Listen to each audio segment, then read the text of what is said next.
What's up, guys? How are you today? I am Mariana and welcome back to our channel.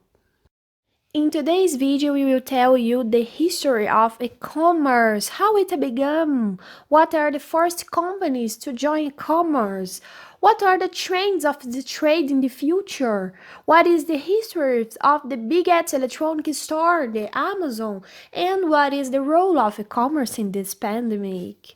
If you like topics like this and want to learn more about business, subscribe our channel, like this video, and share it with your friends. And especially, stay safe. Let's get down to the business.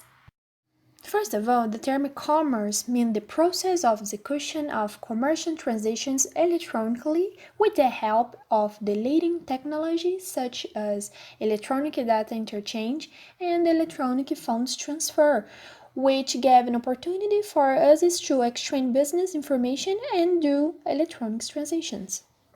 Online shopping was invented in 1979 by Michael Aldrich in the United Kingdom. He connected a modified Domex television via a telephone line to a real-time transaction processing computer. Tired of having to walk to the market with his wife for their weekly shop, Aldrich simply wanted to find a way to make online tax easier for himself and his spouse. Make it possible to purchase the items on needed without having to leave the comforts of one's own home simply made sense, and emerging digital technologies were presenting an opportunity to accomplish exactly that. In 1982, France launched the precursor to the Internet called Minitel. The online services used a video text terminal machine that was accessed through telephone lines. The Minitel was free to telephone subscribers and connect millions of users to a computer network. While the amazing potential of the interface between computer and traditional retail was become clear to some, the public at large simply weren't ready to make the e-commerce leap just yet. When the National Science Foundation lifted its restrictions on commercial use of the net in 1991, the internet and online shopping saw remarkable ground. In 1995, the National Science Foundation began charging a fee for registering domain names. 120,000 registered domain names are present at the time, and within 3 years that number grew to beyond 2 million. From the mid-80s, there were major advancements in the commercial use of the internet. One of the first e-commerce sites was Amazon, which launched in 1995 as an online bookstore and was grown to be the largest online retailer in the world. Brick and mortar bookstores were limited to about 200,000 titles, and Amazon, being an online-only store without physical limitations, was able to offer exponentially more products to the shopper. Other e-commerce marketplace success stories include eBay and online auction sites that debuted in 1995. And Etsy, which launched in 2005 and by Q2 2018 saw gross merchandise sales total 900 million globally. It didn't take for banks to enter e-commerce. The global commerce company PayPal started its service in 1998 and currently operates in 202 markets. The company is a credit bank that handles payment processing for online suppliers, action sites, and other business users. PayPal currently manages more than 2,044 million accounts, over 100 million active. In Brazil in the 1990s, the context was much more complicated, as phones and computers are expensive and there was no culture of buy something at a distance. Even though there are no official records, we can consider a Booknet as one of the first virtual stores in Brazil. Booknet went live in 1995 and was founded by Jack London. It was an online bookstore that was very successful, and in 1999 it was bought and renamed Submarino. In 1996, Breath Software, a virtual software store which previously existed in a bulletin board system, software that allows the connection and exchange of data between computers, something similar to the current internet, was transferred to the commercial internet created in 1995 due to the release of the Ministry of Communication. Also in 1995, Ponto Frio started operating with the same position at the physical stores. Today the store is managed by Via Varejo, together with Casas Bahia. In 1998, access to billing via telephone was reintroduced, which reduced the cost of browsing the web.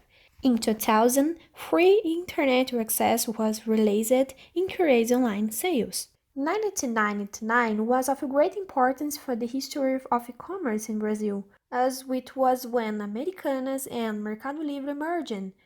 And today, it is the two largest e-commerce in Latin America. To summarize all the evolution of e-commerce, I brought you a small and quick timeline. Let's remember that. In 1979, Michael Aldrich invented the e-commerce. In 1981, Thomson Holiday submits the first ever B2B electronic transaction using online technology. In 1982, France Telecom invents Minitel. In 1987, first electronic merchant account. Strain creates the first electronic merchant account to let software developers sell online. In 1991, the National Science Foundation lifted its restrictions on commercial use of the net. In 1994, the first e-commerce solutions are built for everyday merchants to start selling online. In 1995, Amazon, eBay, and Booknet was founded. In 1996, Bar Software was transferred to commercial internet and Ponto Frio started operating. And in 1998, PayPal was founded. In 1999, Americanas and Mercado Livre started operating its commerce. So guys, and now that we know the history of e-commerce, let's understand what are the main trends of this commerce for the future. Online shopping is one of the most popular online activities, and sales growth is unstoppable for good reason. Online sales are projected to increase from 1.3 trillion in 2014 to 4.5 trillion in 2021. So, an important trend is that environment topics influencing buyers. Green consumers is on the rise, and brands need to take action. Half of digital consumers say that environmental concerns impacted their purchase decision. Another sector that is growing is mobile commerce. Since 2016, sales made via mobile device increased by 15%. By the end of 2021, 73% of e-commerce sales will take place on a mobile device. The number of social shoppers is also rapidly increased with the introduction of the buy button on Facebook and Instagram. Social media is playing a significant role in the world of e-commerce. So, social media has changed the way we live our daily lives, including the way we buy things. One of the many difficulties of running an e-commerce store is having to sell your product to consumers who have no chance of physical interaction with your product. That's where visual commerce comes into play. In short, visual commerce is the next generation of normal static visual.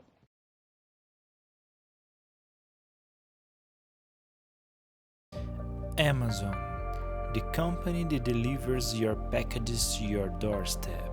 It has its own airline, is buying up shopping malls, and is looking to put docking stations on top of street lights that drones can use to charge their batteries as they make delivery. All of this being done by a company that is only 25 years old.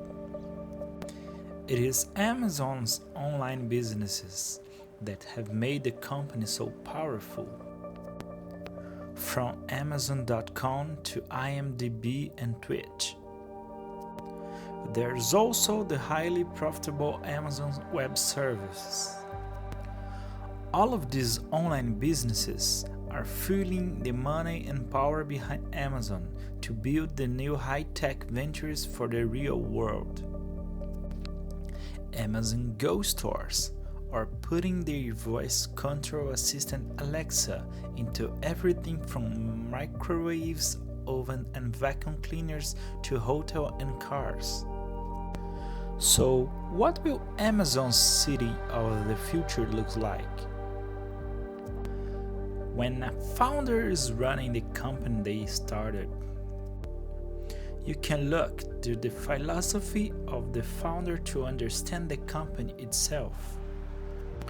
Jeff Bezos says there are companies that are obsessed with their customers and companies that are obsessed with their competitors.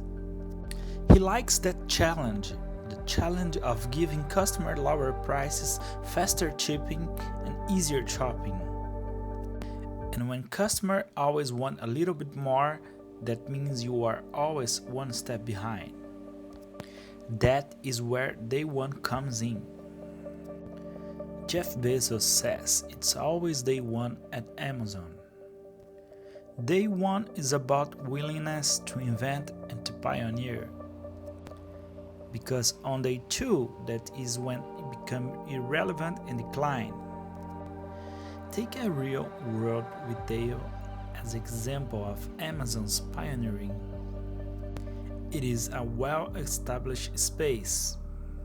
So, how does Amazon stand out? If you want to see what the Amazon city of the future will look like, then there are 3 areas to explore. The first is shipping. How is Amazon going to teleport goods in your hands? From creating its own Uber network of drivers to downtown, Drone Beehive. The second area is the hybrid retail shopping. Amazon is not in the business of selling products, but in the business of helping you make buying decisions. And lastly, there is Alexa, the assistant that with the use of your voice can control the appliance in your kitchen, operate your car, and even your hotel room. Amazon's fleet, teleporting goods with right now shipping. In the past, Jeff Bezos and his early team would pack books on their hands and knees and then take them to the post office. It was a chaotic time. Now you have 2-day shipping, 1-day free shipping, and even Amazon Now. The free 2-hour delivery service saving you a trip out of the shops. This is all possible because Amazon has been building its own delivery system. From operating cargo ships in between China and USA to having 20,000 delivery vans and 300 semi-trucks. Amazon even has its own airline. The packages then end up at one of Amazon's fulfillment centers. And to help deliver packages even faster, Amazon has been buying old shopping malls and converting them into more shipping centers. Why malls? Because malls are in great locations, populated areas, and they have been going out of business because the rise in online shopping. Amazon has over 250,000 global warehouses workers and the hundreds of thousands robots working in these shipping centers, sorting and shipping packages. Once the packages are ready for delivery, they can be sent using one of the Amazon's delivery vans or by its own Uber fleet. Amazon has its own Uber. It's called Amazon Flex, and it allows people to work through its app by picking up a batch of Amazon deliveries that they can then drive and deliver to people's doorsteps. People can schedule their own working hours, just like how they would be picking up passengers on Uber. One-day delivery has gone from a luxury to being standard for Prime members. But as Jeff Bezos says, the customers always want a little bit more. And now 2-hour delivery is being made possible through Amazon Prime Now. But how can Amazon get even faster? By using drones. Drone delivery can cut down delivery time to 30 minutes. Amazon Prime Air looks to use drones that can deliver packages under 5 pounds within a 15-mile radius in 30 minutes. In 2016, the first primary delivery was made in Cambridge, England, as Amazon had built a Prime Air fulfillment center in this area. One Amazon patented idea is Flying Warehouse, a blimp that can fly closer to delivery areas, allowing drones to float down with the package save energy. The second patented idea is to use street lights fitting the docking station on top of them will allow drones to charge their batteries and could deliver packages through a trapdoor that slides the package down to street level. And the third patented idea by Amazon is the Beehive. The idea is to move the fulfillment centers downtown instead of having a large single-store fulfillment center outside the city. You have a tall multi-store building downtown that drones can fly in and out, picking up packages. So, could the Amazon city of the future make use of downtown buildings? Will there be Alexa power at the apartment buildings and hotels that will have drones flying in and out of the top floors dropping off deliveries? Hybrid shopping, when selling products becomes a service with a huge delivery network. It could be said that Amazon is a delivery company, but no. Jeff Bezos says Amazon is not in delivery businesses or in the business of selling products. Amazon is in the business of helping you make shopping decisions. Amazon started by selling books. It then allowed customers to leave reviews, positive or negative. Now this is standard today, but it was controversial back then. Jeff Bezos said that book publishers didn't like having their books reviewed like that, and that maybe Amazon should only publish the positive reviews. I believe you have to be willing to be misunderstood if you are going to innovate it. For example, there is Prime Wardrobe, a service that will deliver clothes that you like. You can try them on and return the pieces that you don't want and then be charged for what you keep. How about Personal Shopper by Prime Wardrobe? If you need someone to clean your home, to do home improvements, do yard work or set up your electronics, then there are Amazon Home Services. The service is called Turking, which will connect you with a high-rated private real estate agent in your area, and when you close a deal to buy a house, you will receive $1,000 to $5,000 worth of Amazon products and home service for your new home. Another big area that Amazon has gotten into is the health industry. There is Amazon Business for Healthcare, where Amazon has been supplying hospitals for a number of years, making it easier for hospitals to make purchases. And since Amazon does not have to spend on expensive marketing, they can have lower prices. PillPack, a company that Amazon bought, is an online pharmacy that delivers prescription medicine. And then there is Alexa. Along with many other things, Alexa is being developed into a healthcare assistant that can help people manage common illnesses and remind them to take their medication. When it comes to services that make it easier for people to buy groceries, there is Prime Pantry and Amazon Fresh. And for other everyday items, Amazon is making it easier for customers to make buying decisions by having its own Amazon branded products. From baby wipes and kitchenware, keyboards, cables, exercising dumbbells, paper shredders, and more. Take Amazon Basics batteries as an example. They make up 90% of battery sales on Amazon. Then there are private labels. These are brands that have been created by Amazon, such as Weekly Prime for snack foods, Mama Bear for baby items, and Happy Belly for kitchen goods. And there are over 50 Amazon brands just for fashion alone. For men's shirts, you have Button Down, Franklin and Freeman for men's shoes, and Scout and Row for children. For women's fashion, Amazon brands include Lark and Row for everyday and workwear fashion, Loon and Coalition for athletic leisure wear, and Daily Ritual for loungewear.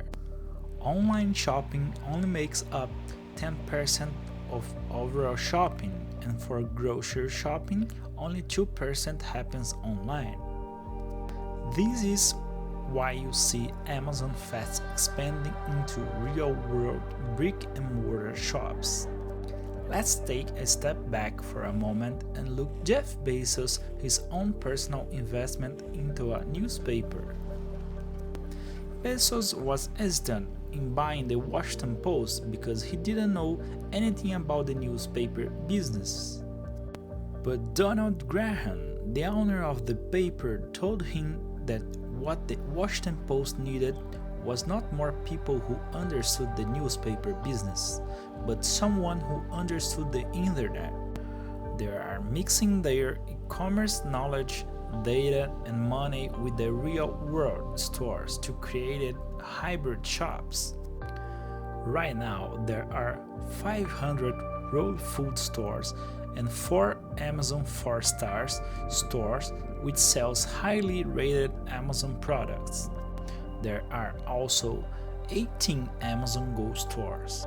The stores with no cashiers or lines, as cameras and sensors track which products you end up taking and charge your Amazon account as you leave the store. Bloomberg has reported that there could be as many as 3,000 Go stores by 2021. Could there be entire shopping malls with this technology in the future? Amazon right now could stock entire town streets full of stores. They already have all the top brands online, from baby and woman clothing to kitchen goods and electronics. Will it be just a matter of time before they all appear in buildings that you can walk into and shop instantly? Alexa, your Star Trek assistant. We basically envision a world where Alexa is everywhere, says Priya Ambani, director of Amazon Voice Service. Jeff Bezos says that the inspiration for Alexa came from the Star Trek computer, where you ask it things, ask it to do things for you, and ask it to find things. Typing on a screen is slow and will be seen as the thing of the past. Taking its place will be your voice, which is fast. But with the Alexa, you can simply ask, Alexa, turn on bedside lamp. Back in the old days, you would listen to the news on the radio and you didn't need a screen. The difference now is that you are in control with your voice, asking Alexa to tell you news highlights of the day as you get ready for work, and this allows for faster processing. Elon Musk is working on ways to bridge the gap between our brains and the power of our computers. You can turn on the heating in your car while you are in the kitchen. You can unlock your front door for a repair, or you can preheat your oven while you are getting out of the shower, all by using voice commands. Today, Alexa has been integrated into over 20,000 devices. You can ask Alexa to have the Roomba start cleaning. there are smart Wi-Fi routers so that you can ask Alexa to pause the Wi-Fi to your children's devices. And as you get ready for bed, you can ask Alexa to turn on your mattress warmer. Amazon is working on making Alexa predictive. Opening the blinds, turn on the coffee maker and playing the news red lines for you in the morning automatically. You might even get to have a little Alexa helper follow you around the house. Amazon is reportedly working on a waist-high robot that will be an Alexa on wheels. Key is a smart door lock that is another one of Amazon's services. Not only is Amazon operating cargo ships and their own airline, they even have tools in your home to complete the whole delivery chain. So why not have Alexa approve delivery people that your front door opens for?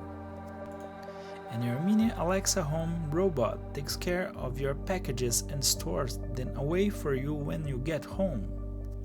You could give the Alexa helper a cup to put into the smart dishwasher while you are sitting in the living room, or give it your bags to put into your car.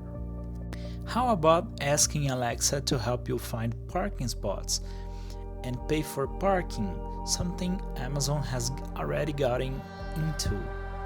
Would Amazon buy a car company in the future, since it is a big part of many people's daily lives? Or will it continue to work with car companies such as Ford, BMW, and Audi, program Alexa to work with specific features in each car? Alexa, set car to sports mode. And this is already being done with hotels, which have Alexa for hospitality, which turns Alexa into your own butler and concierge. Amazon programs Alexa to integrate it into each hotel's own network of services. So instead of having a high-tech Amazon hotel, it is customizing and programming Alexa to work in different hotels using the services they have. Alexa, make a booking for me at the spa this afternoon. One day, Alexa could follow you around from place to place. So if you go to a different hotel chain, it will know what temperature you would like the room to be.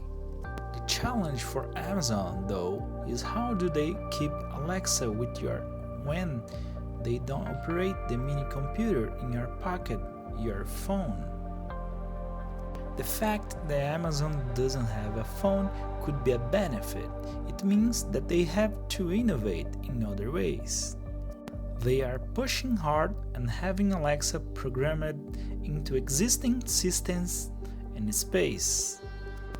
You can ask your phone, please send up a toothbrush, since it won't have any idea what you're talking about. Or maybe having a physical device that is on you is the way to go. And it could log in and sync with specific Alexa service when you go to places such as a hotel room or when you are in an Amazon Go store. Could Alexa be sewn into our clothes? Or how about a little lapel pin that clips onto your shirt like the Star Trek Commons badge? Amazon has started selling by invitation only the Echo Loop, which is a ring, both of which you can use with Alexa, say to order an Uber to your location.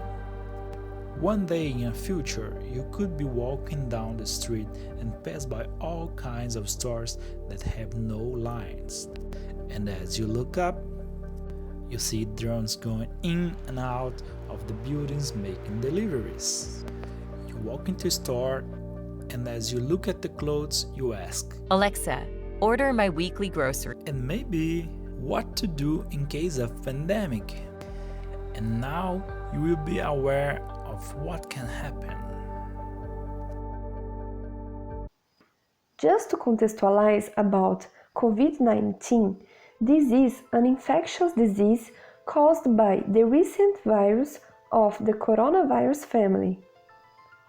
The outbreak started in China, but spread quickly around the world. The result of it is classes cancelled, stores closed in malls, restaurants closed, gyms closed, not to mention the stoppage of some highways.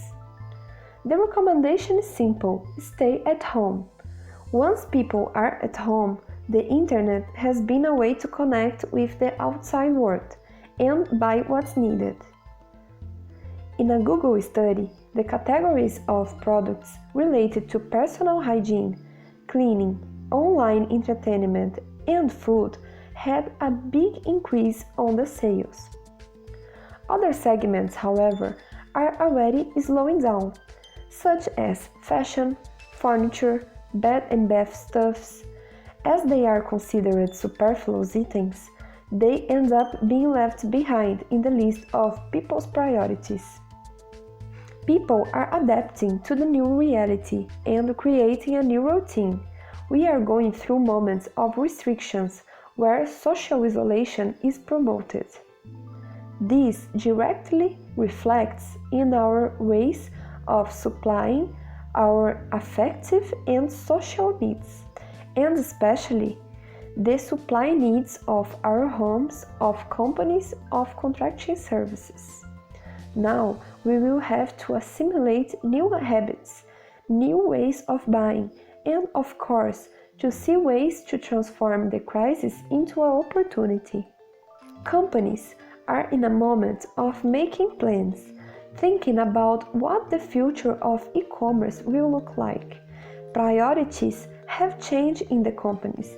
Now the concern is about the health of the employees, capacity problems, contactless delivery, ship from store, and more technology.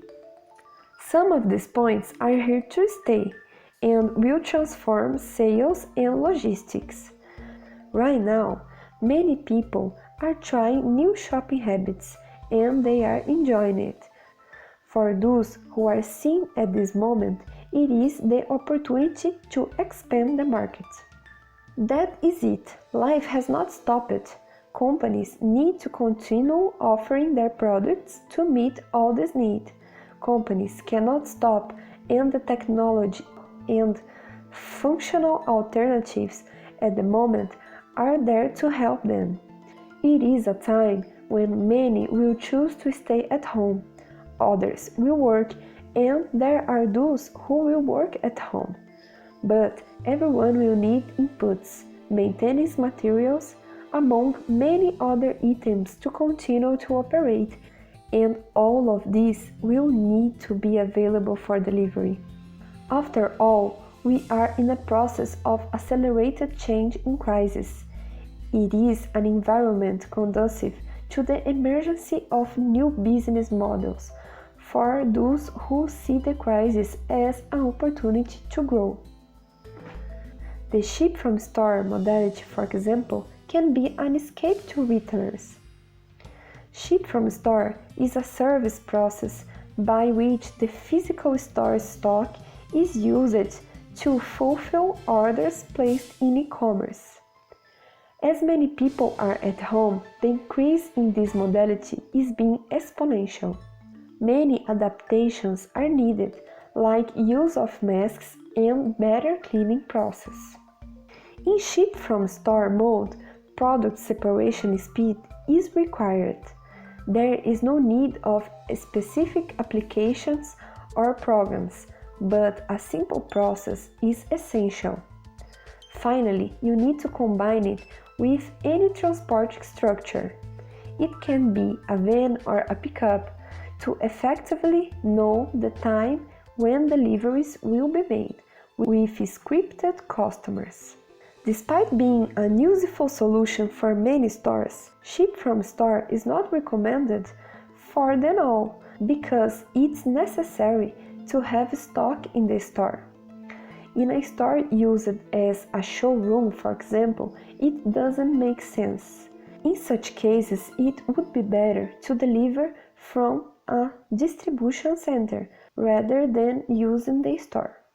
In general, online is the best option for the retailers, especially if you can create a new product in your line that can meet the needs of the customer during this period. This is what we call adaptability. Some companies, for example, have started producing hand sanitizer, a product that is lacking in several capitals in the country. This is a way to approach the customer and put you in a good position in their minds, already thinking about loyalty in the future. A great example of the reapproachment between customer and brand was the Mercado Livre idea. They changed the logo that had the image of two hands joined together to touch elbows. The same image also includes the phrase "together, hand in hand or not." They used a difficult moment to send a positive message to their audience, in addition to raising awareness. According to our research, we have 6 tips for your business in the face of this big change of scenario. 1. Maintain positive cash flow. 2. Inform customers of any change in the operation. 3. Do not put opportunistic prices. 4. Have more payment options. 5. Show care with the physical point. 6. Don't underestimate a good marketing. Now I would like to talk a little bit about the Riachuelo case and the Chili Beans case. First one, Riachuelo. During an interview to the e-commerce Brazil website, the commercial director of Riachuelo, Flávio Amadeu, and the director of logistics for the same company, Anaya Bandeira, told how Riachuelo adapted during the month of March to keep selling and consolidating online. According to the experts, the pandemic helped Riachuelo to improve their digital presence. As much as the sales site was already 3 years old, it was still not as strong as it needed to be after the new coronavirus forced physical stores to close. According to the experts, the pandemic helped Riachuelo to improve their digital presence. As much as the sales site was already 3 years old, it was still not as strong as it needed to be after the new coronavirus forced physical stores to close. E-commerce became overnight the company's only sales channel. They called the people who were at home, trained these people, divided them into shifts, and spread the e-commerce in the distribution center. They had a positive response immediately. Flávio Amadeu brought details of how Riachuelo think about the future after the pandemic and how the crisis may have opened his eyes. He said that a pandemic for sure can transform the digital. In a scenario that you close more than 300 stores, this digital channel became the largest. It was the best way to accelerate the sense of urgency of e-commerce for Riachuelo. For the after pandemic, the challenge is to transform the 321 points of sale into points of delivery. As Riachuelo, Chili Beans had to make some changes too. With more than 900 stores closed, the Chili Beans eyeglass franchise chain uses creativity to keep up with the sales during the pandemic caused by the new coronavirus. The company bets on a commissioned sales model, which sellers offer products directly to customers, over the phone or WhatsApp. In the future, the plan is to make the sale at the customer's home using personalized brand cases. Chili Beans' strategy so far has been to help society with information and citizenship actions. To try to reduce the damage, the chain is putting in place a plan involving more than 6,000 salespeople. Each of them has a personalized code to be used in the digital store and is in contact with around 100 customers to offer the brand's products. They call, send the product, photos and inform their codes, so the customer has a discount and the seller and the store earn a commission for the sale. Let's go to it, the brand's e-commerce. Chili Beans online sales, which accounted for 3% of the total, doubled in size. Even with the growth, the volume of digital is not enough to cover the drop in sales caused by the closing of stores. Of more than 900 Chili Beans outlets, only 78 are operating in cities less affected by the virus. The pandemic forced the network to postpone some plans. The themes for the new April and May collection were cancelled, as well as the Chili Beans cruise, which would take place at the end of March. The forecast is that the company will continue to have a radical fall in May, but expects gradual growth in the following months. The annual revenue is expected to be 15% lower than 2019.